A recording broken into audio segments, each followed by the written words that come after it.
Pastor Moisés, a paz do Senhor, obrigado por ter aceitado o nosso convite, seja muito bem-vindo. A paz do Senhor Jesus, Edmagro, a paz do Senhor todos os irmãos que estão nos ouvindo através dessa live. O tema vida abundante, ele tem sido abordado por muita gente que, na verdade, sabe, mas não compreende. É duas coisas diferentes. Tem gente que sabe do nome vida abundante, sabe o que significa vida, sabe o que significa abundante, mas não entende nada do que é vida abundante no tema, dentro do tema chamado Evangelho de Jesus Cristo. Nesses primeiros 10 minutos, eu queria que você, de forma resumida e bem objetiva, falasse pra gente o que de fato é vida abundante. Bem, o nosso Senhor Jesus Cristo disse assim: eu vim para que tenhais vida, e vida em abundância. Qual é o problema? O problema é que as pessoas tendem a imaginar que vida abundante é apenas aceitar o Evangelho de Cristo Jesus. E a palavra e a informação sobre vida abundante, ela precisa estar num contexto de uma balança onde há dois pesos, duas formas de se ver. Uma, riqueza, e a outra, prosperidade. No conceito judaico, vida abundante só existe quando você consegue equilibrar riqueza com prosperidade. Sendo que para os judeus, prosperidade vem dos céus. Riqueza vem da terra. Não que riqueza não seja de Deus, mas é que Deus tira e extrai as bênçãos materiais como base para o nosso enriquecimento. Então vamos entender isso assim, ó. Prosperidade do céu para a terra, riqueza da terra para nós. Ou seja, prosperidade do céu para nós e riqueza da terra para nós. Entendeu? Tá conseguindo compreender? Compreendi. Quando a Bíblia diz em 2 Crônicas 20:20, ouvireis os meus profetas. Profeta fala da onde? Do céu. E prosperareis. Então, nesse texto, a palavra prosperidade não está dizendo, vocês vão enricar. A palavra está dizendo, vocês vão ouvir algo dos céus e dos céus vocês vão receber. Nós precisamos muito aprender sobre o reino de Deus. Quando a Bíblia fala do reino dos céus, e você vai lá para a oração de Mateus capítulo 9, quando o Senhor, capítulo 6, versículo 9 diante, quando o Senhor diz assim, ó, quando vocês forem orar, oreis assim: Pai nosso que está no céu, santificado seja o teu nome, venha a nós o teu reino, seja feito a tua vontade assim na terra como no céu. Então aqui é uma conexão. Céu, prosperidade, terra, riqueza. Daí você entender o que está escrito em Eclesiastes capítulo 5, verso 19, onde o Senhor diz o quê? Que a riqueza é minha e eu adoro aos homens. A Bíblia diz que a riqueza é dom de Deus. Há pelo menos 5 maneiras de se ter riqueza: roubando, ganhando na loteria, casando com gente rica, trabalhando ou Deus dando. A mais difícil é trabalhando, o resto até que é fácil. Agora essa daqui é dom de Deus. E quando que Deus nos dá a riqueza? Quando o nosso coração não está no dinheiro pelo dinheiro. Quando o nosso coração está em Deus e para a finalidade dele, ele se agrada de quem quer para fazer como quer e não explica a ninguém o que tem que fazer. Então, prosperidade do céu da terra, riqueza da terra para o céu, ou seja, nos encontrando e fazendo a completude. E aí, quando eu tenho prosperidade numa balança, num prato, riqueza na outra, eu tenho vida abundante. A nossa falácia é porque a gente quer viver um evangelho de mistério, de manto, mas quando o dinheiro falta, a gente entra na carne. Então é muito bom viver as coisas espirituais. Melhor ainda é viver bem na terra. E eu sou advogado da seguinte tese: você foi escolhido por Deus para ser embaixador dos céus na terra.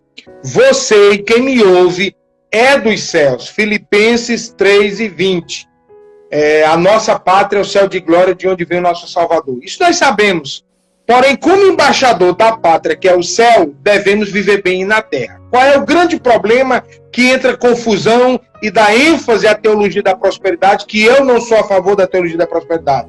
É que fique bem claro que o pastor Moisés não é a favor, não prega teologia da prosperidade, não tem nenhum pacto com essa teologia, que, diga-se de passagem, é uma teologia fajuta, falida. O pastor Moisés fala de coisas convictas a partir do que o Evangelho e a Bíblia Sagrada nos ensina, de princípios, que é muito diferente da teologia da prosperidade. Porque a ênfase da teologia da prosperidade é que a riqueza é consequência da bênção de Deus e a pobreza é maldição. E aí é que está a perdição. Tá? Jesus foi pobre aqui nesta terra, Jesus viveu uma vida comedida nesta terra, porém, ele só viveu para um evangelho de 3 anos e meio, embora tenha vivido seus 33 anos, a finalidade dele não era juntar patrimônio aqui na terra. Então, Deus não tinha esse interesse. Então, quando você desejar a riqueza dada por Deus, você tem que explicar para si próprio, para que eu quero isso? Qual é a finalidade disso? Para minha vanglória, para minha exuberância, para meu enaltecimento, para minha honradez, para meu orgulho? Aí Deus não se glorifica nisso. Deus não é exaltado nisso. Agora, se o dinheiro nas tuas mãos é mais uma ferramenta, como a bondade, a caridade, o amor ao próximo e tudo mais, e o dinheiro pode servir a isto, o maior interessado é que você tenha uma vida abundante e seja completo nas duas é o próprio Deus. Exatamente. Então, a vida abundante, pastor Moisés, ela mora no meio da balança entre a riqueza e a prosperidade. Prosperidade, céu, riqueza, terra. Maravilha, maravilha. Pastor Moisés, eu queria que o senhor resumisse para a gente o que de fato significa oferta, porque tem muita gente que faz uma confusão na cabeça. Não sabe o que é dízimo, não sabe o que é oferta, não sabe o que é esmola e também não sabe o que é contribuição. E eu já aprendi no seu seminário que são 4 coisas totalmente diferentes e que, independentemente do valor, o que importa é o sentimento. Eu queria que o senhor primeiro começasse falando só sobre oferta. Bem, no entendimento da cultura judaica também, a oferta é que traz o enriquecimento. E o dízimo é que traz a prosperidade. Aqui está uma confusão muito grande. Se eu entendo que prosperidade é riqueza material, ao dar o dízimo, as riquezas materiais vão vir. Só que se pega por base Malaquias 3:10, trazei todos os dízimos à casa do tesouro para que haja mantimento. Ora, quantas pessoas, eu tenho 48 anos, Edmar, nasci em um lar cristão, sou filho de pastor e pastor já há 28 caminhando, 29 caminhando para os 30 anos, porque eu assumi muito cedo o pastorado. E nesses 30 anos de pastor, o que eu tenho visto de pessoas que são dizimistas, mas que passam por limitações financeiras, não é pouca. Então, se Malaquias 3:10 diz que eu, ao trazer o meu dízimo, abriria-se porta e janela do céu, então criou-se a tese de que este conceito de trazer dízimo faria com que os meus celeiros se multiplicassem. Só que a gente precisa explicar para as pessoas que nos ouvem que o texto de Malaquias 3:10, ele está dentro de um texto que começa onde o Senhor está falando em Malaquias 1:6-10, dizendo que o povo desprezava a Deus porque traziam a ele animal cego, surdo e aleijado e defeituoso. Lembra lá do texto? Ali é uma explicação que o que eles prestavam a Deus era de forma qualquer jeito, sem louvor e sem exaltação. Então tá. Então, na cultura judaica, o entendimento, e bíblico também, porque quando a gente pega o Torá, isso está fundamentado, no contexto de Malaquias 3:10, nós estamos escutando as pessoas devolverem os dízimos baseado em Malaquias 3:10. Trazei todos os dízimos da casa do tesouro para que haja mantimento e farei prova disso. E a pergunta que se faz é, quantas pessoas que você conhece que são dizimistas e passam por necessidade e dificuldade financeira? Então, isso prova que o dízimo não está relacionado a isso. Mediante essa informação, os judeus têm a seguinte concepção, que o texto de Malaquias está falando junto, está trabalhando junto com a ideia de que o texto está falando de oferta. Por quê? Porque o texto de Malaquias 3:11 diz assim, ele diz assim, por causa de vós repreenderei o devorador. Então, a repreensão do devorador se dá pela minha fidelidade. Então, o que nós precisamos entender é que a oferta é quem traz a abertura da janela do céu. E o dízimo traz a repreensão do devorador. Ok? Entendido aqui? Ok. Então, Entendi. quando o texto diz assim, ó, Malaquias 3:10, trazei os dízimos da casa do tesouro para que haja mantimento e eu abrirei as portas da janela do céu. Então, esse abrir as portas da janela do céu não se refere ao dízimo, se refere à oferta. E aqui está o problema. Aqui está o problema. Qual é o problema? É que nós nunca aprendemos a ofertar. Nós aprendemos a dar esmola. Nós aprendemos a contribuir. Então, dízimo não está relacionado a bênçãos materiais. Dízimo está relacionado a uma aliança com Deus, feita por Deus com Abraão, no capítulo 15, 16 e 17 de Gênesis. E eu retomo um detalhe muito importante, o que o senhor acabou de dizer aí, ó.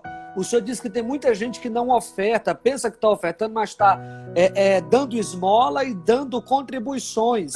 E o detalhe é que tanto esmola quanto dízimo e contribuições e oferta não está relacionado com o valor monetário, mas com o sentimento.